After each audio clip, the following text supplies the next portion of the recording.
The iconic pier, the seaside, the boardwalk.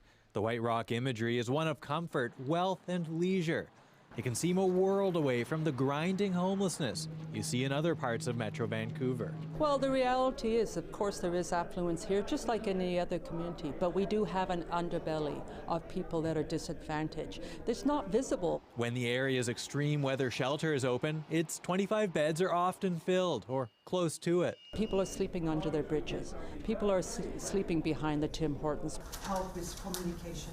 That's what this workshop is all about, finding solutions to homelessness on the peninsula. There are church groups here, local politicians, nonprofits, police, and regular members of the public. Safety of all kinds. It's sort of a 2-hour jam session, people hashing out the challenges, looking for fresh ideas and leadership. Although it's a fairly well-to-do community, there's also a lot of people that are homeless in our community, and we need to look at that, and we need to try to find ways of creating affordable housing. Walker says as the community grows and property is redeveloped, it's becoming harder for people to afford.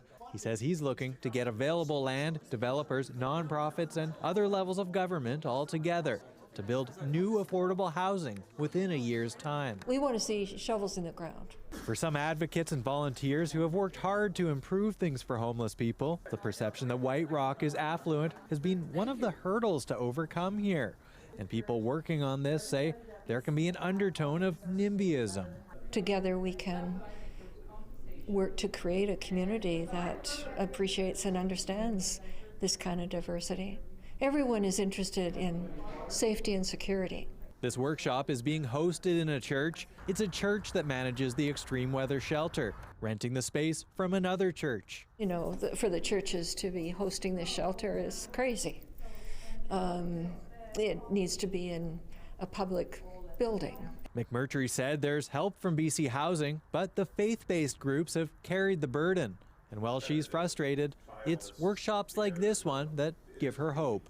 Rafferty Baker, CBC News, Surrey.